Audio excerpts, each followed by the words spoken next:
Olá, amigos. Gostaria de traçar um paralelo aqui entre o Brasil e a China, especificamente com relação ao Brasil de hoje versus uma situação da China do século XIX. Por que isso é importante? Vou fazer aqui uma retrospectiva histórica da China para que se entenda. Muito bem, a China no século XIX, início do século XIX, encontrava completamente isolada e extremamente fechada, pouco comércio exterior. No entanto, uma economia interna muito grande. Muitas pessoas, já tinha uma população expressiva de mais de 500 milhões de pessoas na época e não necessitava do Ocidente para nada. A moeda que eles usavam era moedas de prata, então demandavam prata de fora para fazer circulação interna. Mas, ou seja, era um império com uma família reinante, uma estrutura burocrática milenar, com práticas e conhecimentos desta burocracia e deste contexto já bem estabelecidos e refinados. Então, o controle interno e a paz interna era imperante. Claro que havia, olhando do ponto de vista de hoje para trás, uma série de coisas que hoje nós consideramos absurdas do ponto de vista de liberdades pessoais. Praticamente não havia muitas. Havia servidão, havia uma série de coisas. No entanto, era sim um contexto, eu diria que era um país estável, bem regido, rico. O país rico, não necessariamente a população, mas o Estado rico, centralizado, e um controle extremamente legítimo, ou seja, não existia muita necessidade de ter-se uma força bélica para se manter o controle político, que é geralmente o fator que não existe em regimes ilegítimos. Em regimes ilegítimos é o inverso. Geralmente tem que se exercer muito controle policial, muito controle militar, porque o regime é ilegítimo. Então vamos ver isso mais tarde. Mas enfim, então o Império Chinês era um império extremamente legítimo e até popular.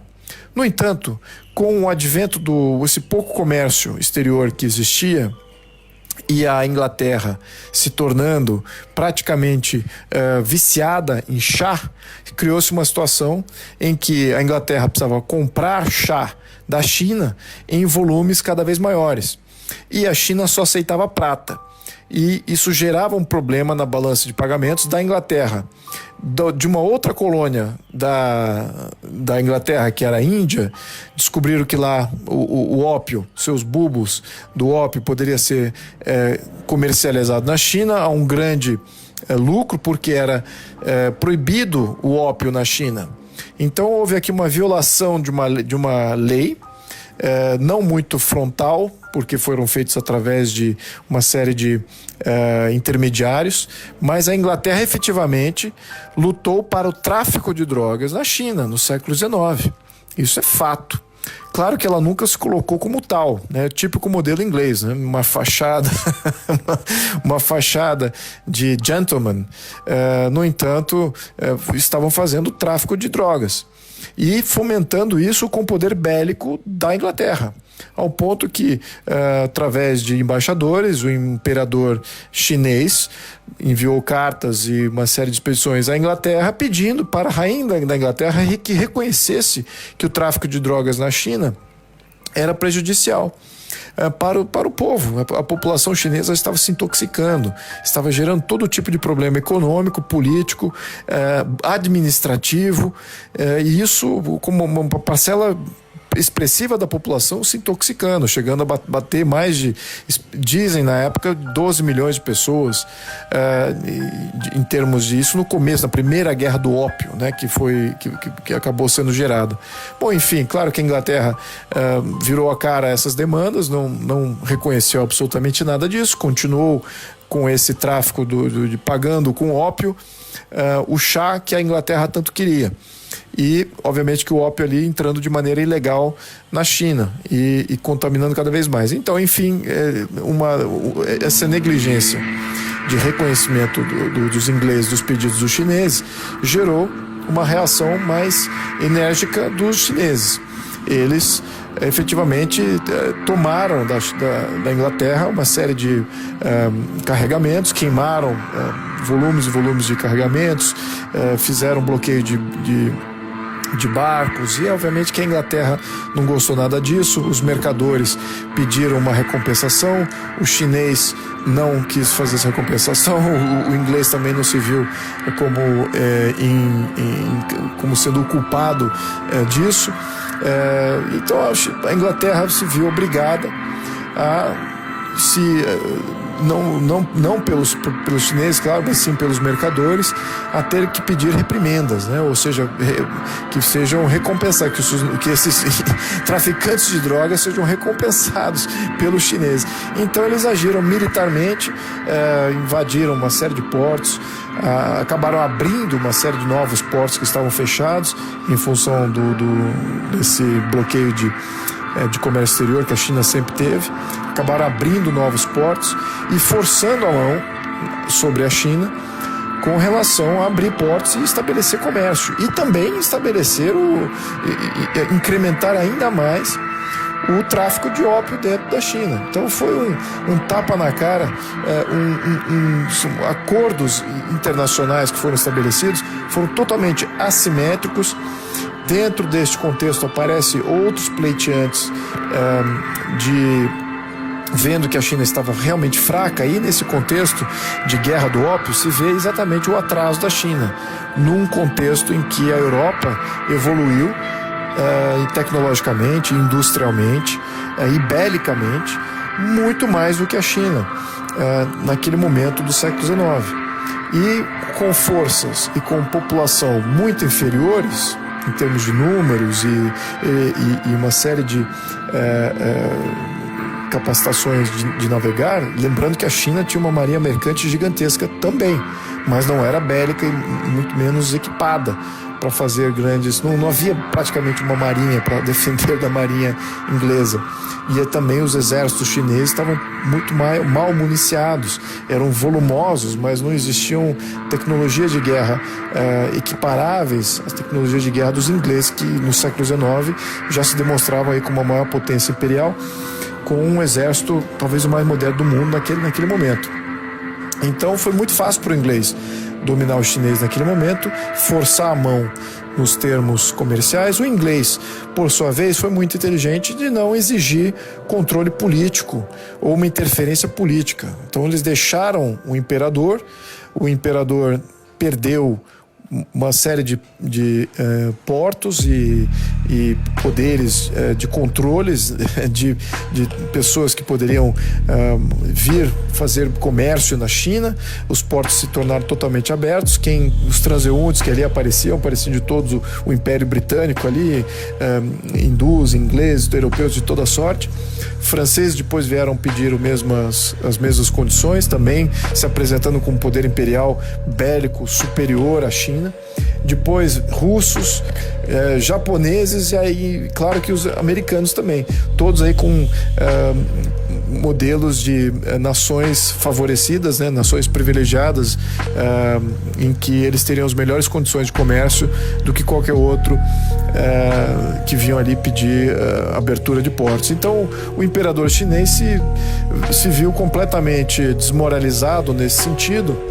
Ao mesmo tempo ele sobreviveu e o próximo sucessor também continuou sobrevivendo. Assim foi o século XIX, ao que, na minha opinião, e na opinião de vários historiadores, foi um período de extrema humilhação do ponto de vista de soberania, de uma amoralidade das forças internacionais, sobretudo as forças europeias, né, os franceses, ingleses e tal, por incrementar o tráfico de drogas na China. Então, moralmente, a China, claro que ela estava com a moralidade neste conflito, mas não tinha o poder bélico para defender a sua moralidade. Estava inferiorizada aí neste contexto de interferência externa e foi completamente dominada no contexto econômico, porque a China per se se beneficiou dos portos sendo abertos e tudo, não necessariamente, né? Quem se beneficiava, obviamente, que eram os poderes europeus. O chinês trabalhava ali, mas a China como um país não necessariamente lucrou com esse parasitismo que foi praticamente a situação durante todo o século XIX. Isso criou uma desmoralização política crescente. Havia, obviamente, que abusos ainda, resquícios aí do século XIX, dos poderes imperiais e do modelo social, né, que existia na época. Vários abusos continuavam, só que agora na mão dos europeus. Então, obviamente que o nacionalismo começou a surgir com uma onda muito forte no meados do século XIX, final do século XIX, culminando no início do século XX, com o enfraquecimento do poder imperial, que ainda se demonstrava arcaico. Já havia ocorrido 2 guerras do ópio e a China havia perdido cada vez mais terras, portos e direitos em cada uma, sucessivamente em cada uma dessas guerras. Houve também rebeliões internas. O que é incrível você olhar o século XIX da China é a capacidade do poder imperial chinês sobreviver a rebeliões que estavam acontecendo, a rebeliões de Taiping foi uma das maiores, mas houveram outras que eram tão desestabilizadoras quanto. No entanto, essa foi a mais importante, né, que se estabeleceu um outro imperador, um imperador chinês cristão até, no entanto com um viés mais socialista, praticamente uma salada aí de novas ideologias que surgiam no final do século XIX e que vinham aí para desestabilizar a política interna da China. Então, quando chega no século XX, início do século XX, toda essa situação de derrocada do poder imperial em função de ter que lidar com instabilidade constante, praticamente não se vê um período muito longo de estabilidade na China durante o século XIX, e culminando no fomento de um movimento nacionalista muito forte. E claro, estamos falando aqui de final do século XIX e início do século XX, né? As ideias socialistas também já permeavam e também já contaminavam aí boa parte da população. Então havia aí um conteúdo comunista e nacionalista, quando em 1911 cria-se uma nova república, né? Um golpe militar destitui o último monarca reinante, e uma nova república se estabelece. Claro que não tem legitimidade nenhuma essa república, né? Eu acho que ela é extremamente fraca, e a China entra num modelo uma situação que a gente vê hoje talvez na Venezuela, na Líbia, na Síria, em estados fracassados, né? Na Somália, em que os reis da guerra tomam conta. Então vários generais, líderes militares, aristocratas, donos de terra, eles acabam criando seus próprios feudos militarizados, e todos em conflito um com o outro. E na parte sul da China, um desses líderes acaba tendo apoio da União Soviética, que são esse líder mais nacionalista, do cunho nacionalista. Havia também comunistas inseridos já dentro desse movimento nacionalista, mas ainda a expressão e a face era de uma face nacionalista. E ele consegue, com o apoio da União Soviética, na verdade, ele, com o apoio dos... pode-se dizer que a União Soviética, né, daquela época já existia, mas ele consegue fomentar a vitória e a consolidação de um poder nacionalista, né? E isso se constitui como a primeira república, né? Uma república, a primeira república chinesa do século XIX, do século XX. E o que acontece nesse momento é que aí as cisões entre os nacionalistas e os comunistas começam a surgir. Tudo isso ainda dentro de um contexto em que os poderes que adquiriram seus direitos no século XIX ainda têm influência na China aí nos anos 1900, dos primeiros 30 anos de China até 1936, quando o Japão, o Japão, aliás, no século XIX, ele já tinha ganhado da China a Coreia. Ele tinha invadido a Coreia e removido a Coreia do domínio chinês. Aquilo, na minha opinião, muitos historiadores também acham, foi o grande despertar da China. O Japão, que também se encontrava numa situação de isolamento durante todo o século XIX até aquele ponto, o Japão, ao contrário da China, aprendeu. Ele viu o que estava acontecendo com a Guerra do Ópio e o Japão, ele resolveu falar, olha, os poderes do Ocidente podem vir aqui e estabelecer as regras que eles quiserem. Vamos evitar isso, vamos modernizar as nossas forças armadas, a nossa marinha, eventualmente a nossa força aérea. Claro que não existia isso no século XIX, mas isso transcorreu isso para o século XX. Então o Japão, no final do século XIX, já tinha se transformado num poder imperialista nos moldes europeus, porque começou a copiar e ver os erros dos chineses, né? E no final do século XIX ele invade e conquista a Coreia, né? E remove a Coreia da zona de influência da China, perpetuamente, praticamente. Nunca mais a Coreia voltou a ser um domínio chinês. Então, naquele momento, final do século XIX, a China já tinha despertado, mas já estava muito tarde. Só alimentou uma revolta interna, uma vontade nacionalista ainda mais. Aí que eles viram seus atrasos e viram que realmente aí contribuiu para a derrocada do poder imperial chinês no início do século XX. Essa primeira república foi extremamente instável no começo e Lao Tse, acho que foi o grande líder, começou a consolidar com o apoio da União Soviética. Mas logo na sequência temos aí a Segunda Guerra Mundial. A Segunda Guerra Mundial para os chineses começa em 1936 e não em 39, como foi o caso da Europa. A Segunda Guerra Mundial na Ásia começa em 1936 com a expansão imperialista do Japão na China, né, assumindo o controle da Manchúria, reestabelecendo o império ali com até tem um filme O Último Imperador. Isso foi a partir daquele momento.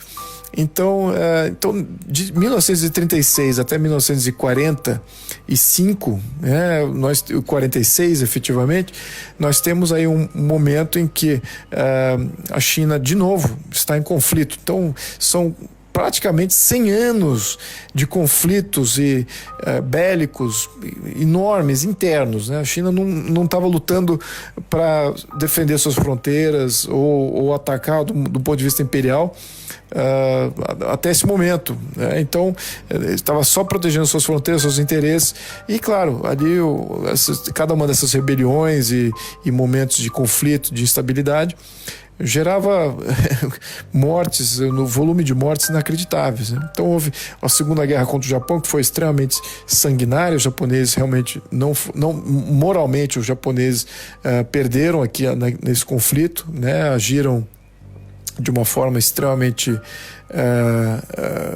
condenável e a China sofreu também com isso. Finalmente os nacionalistas que haviam estabelecido essa república, né? Essa república, esse contexto jurídico que vivia a China, eles já haviam começando a perder para Mao Tse-tung desde o início da sua formação. O movimento comunista já surgia nesse contexto e ao final da Segunda Guerra os nacionalistas estavam completamente debilitados belicamente, havia uma corrupção intensa e então não conseguiam debelar a força bélica que havia se construído até com o material dos nacionalistas, que havia sido vendido por atos de corrupção do generalato, de uma série dos burocratas que estavam no poder republicano nacionalista. E os comunistas se municiaram disso, aproveitaram as fraquezas dos nacionalistas de manter o território e de não ter debelado efetivamente o poder bélico dos comunistas, em função também dos desgastes de guerra aí, com todos esses conflitos que haviam sido combatidos. E os comunistas aproveitam e assumem o controle da China com Mao Tse-tung. Mao Tse-tung assume em 49, Chiang Kai-shek, que liderava a República Chinesa até então, se exilia em Taiwan, junto com centenas de milhares de chineses com capacidade produtiva até bem elevada. Independente disso, ali inicia-se um novo capítulo de fechamento e isolamento da China. Ela volta a fechar o comércio, a fechar os portos e eliminou todo o controle e toda a interferência que existia dos poderes estabelecidos no século XIX através da Guerra do Ópio. Então fechou em um ciclo de 100 anos de domínio e interferência externa no componente interno.